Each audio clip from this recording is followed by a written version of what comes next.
ఇదే అంశంపై ONGC drilling ప్రాంతంలో ఎలా ఉంది పరిస్థితి? రిగ్గింగ్ ప్రాంతంలో అయితే రిగ్ దగ్గర అయితే ఇంత భారీగా మంటలు వస్తున్నాయి. డ్రిల్లింగ్ ప్రాంతం దగ్గర పరిస్థితి ఎలా ఉందో HMTV reporter Durgarao latest updates అందిస్తారు. ఓఎన్జీసీ గ్యాస్ కుంపటి మరోసారి కోనసీమనే రాజేసిందని చెప్పొచ్చు.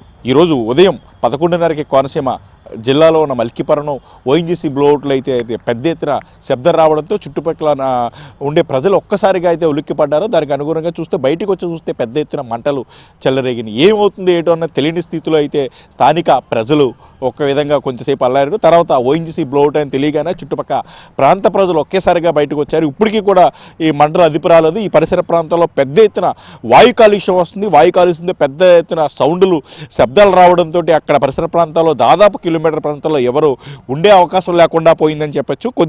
10 రోజుల క్రితమే ఓఎన్జీసీ ఆ బ్లోఅవుట్ ఉందిగా, ఆ బ్లోఅవుట్ని డీప్ ఇండస్ట్రీస్ అనే ఒక సంస్థ గ్యాస్ వెలికి తీసే ప్రయత్నంలో భాగంగా 10 రోజుల క్రితం నుంచి అక్కడ పనులు ప్రారంభించిందని చెప్పింది. ఈ పరిసర ప్రాంతాల్లో ఉండే వాటిని దాదాపు 2024 ఓఎన్జీసీ సంస్థ డీప్ ఇండస్ట్రీస్ కూడా ఇలాంటి వెలికి తీసే బాధ్యతను అప్పచెప్పిందని చెప్తున్నారు. దానిలో భాగంగా ఆ డీప్ ఇండస్ట్రీస్ కూడా గ్యాస్ వెలికి తీసే కార్యక్రమంలో భాగంగా పనులు చేపట్టింది. ఆ పనులు చేపట్టడంలో భాగంగా ఈరోజు ఉదయం బాంబ్ బ్లాస్ట్ జరిగిందని చెప్పి స్థానికులు అయితే ఆరోపిస్తున్నారు. పెద్ద ఎత్తున శబ్దం వచ్చింది ఒక్కసారిగా.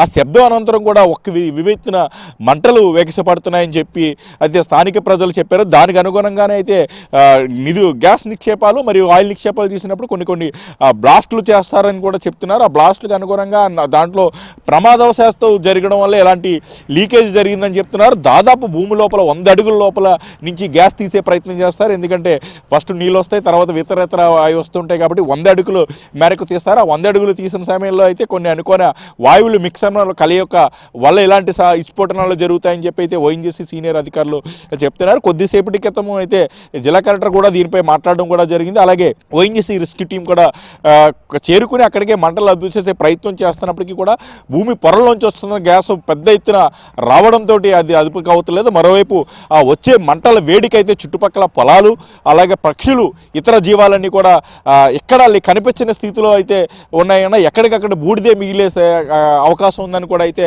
స్థానిక ప్రజలు అయితే ఆందోళన చెందుతున్నారు. మరోవైపు ఇక్కడి నుంచి వచ్చే భారీ శబ్దం వస్తుంది. ఇష్ అనే పెద్ద ఎత్తున శబ్దానికి వాయు కాలుష్యానికి చుట్టుపక్కల దాదాపు 3 కిలోమీటర్లు ఉండే ప్రాంత ప్రజలైతే నివాసాలు ఖాళీ చేసేసుకుని వేరే ప్రాంతాలకు వెళ్ళిపోతున్నారు. అలాగే పునరావాసాల కింద కొన్ని ప్రాంతాలు కూడా ఏర్పాటు చేశామని జిల్లా కలెక్టర్ చెప్తున్నారు. కాకపోతే ఈ పరిసర ప్రాంతాల్లో ఈ బ్లాస్ట్ జరిగిన పరిసర ప్రాంతాల్లో కేవలం ఒక 10 నుంచి 15 కుటుంబాలు ఉంటే 1 కిలోమీటర్ పరిధిలో ఉండే 10 కిలోమీటర్లు కావడంతో పెద్ద ఇబ్బంది తలలేదు. కాబట్టి 2 కిలోమీటర్ రేడియేషన్లో అయితే కొద్దిగా ఎక్కువ కుటుంబాలు ఉన్నాయి.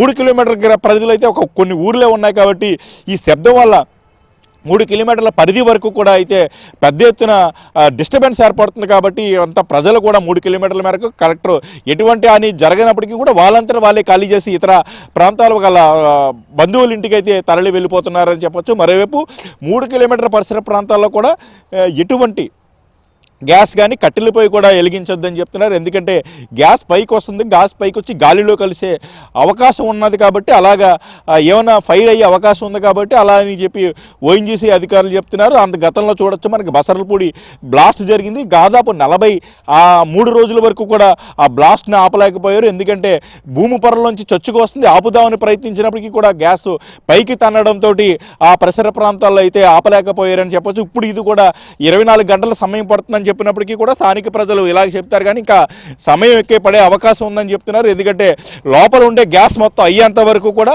ఈ బ్లాస్ట్ ఆగదని చెప్పి మనకి ఇక్కడ ఓఎన్జీసీ అధికారులు చెప్తున్నారు. ఈ ప్రాంత ప్రజలు అయితే ఎప్పటి నుంచో ఈ గ్యాస్ ప్రమాదాలు ఇవన్నీ చూసి ఉండడం చేత ఇవన్నీ చెప్తున్నారు. ఎందుకంటే ఈ ప్రాంతంలో గ్యాస్ మరియు పెట్రోలియం ఉత్పత్తులు ఎక్కువగా ఉంటాయి. ఓఎన్జీసీ అటు సముద్రం లోపల కూడా వెళ్ళి డ్రిడ్జింగ్ చేసి తీసుకొస్తాయి ఈ పెట్రోల్ని. ఈ గ్యాస్ని కూడా డ్రిడ్జింగ్ చేసి భూమి అడుగు పొరలో ఉంటుంది కాబట్టి ఇక్కడ తీసుకొస్తారు. కాబట్టి ఎట్టి పరిస్థితుల్లో ఇక్కడ ఈ ప్రాంతాల్లో అయితే ఇక్కడి నుంచి గ్యాస్ వెలికి తీస్తున్నారు.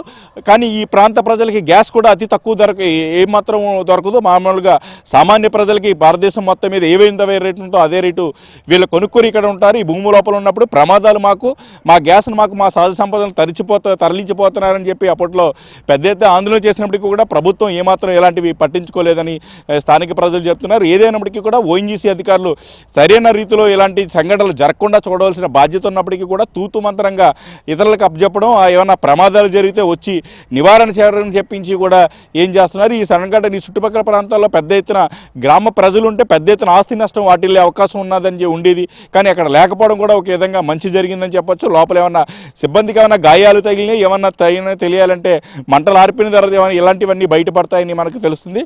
మరోవైపు ఇప్పటికే ఎలాంటివి జరగకుండా మరి చూస్తామని చెప్పి స్థానిక ఎమ్మెల్యే కూడా హామీ ఇచ్చారు. ఓఎన్జీసీ అధికారులతో మాట్లాడడం కూడా జరుగుతుందని చెప్పి అయితే స్థానిక జనసేన ఎమ్మెల్యే ఉంటారు. ఈ ప్రాంత ప్రజలు రాజోలు పరిధిలోకి వస్తుంది కాబట్టి ఆ రాజోలు ఎమ్మెల్యే కూడా సంఘటనల స్థలం చేరుకున్నారు. రాజోలు ఎమ్మెల్యేతో కూడా పవన్ కళ్యాణ్ మాట్లాడడం జరిగిందంటే ఇటువంటి ప్రాణ నష్టం జరగకుండా చూడవలసిందని చెప్పి చెప్పడంతో కూడా అక్కడే ఉండి అన్ని బాధ్యతలు పర్యవేక్షిస్తున్నారని మనకు తెలుస్తుంది.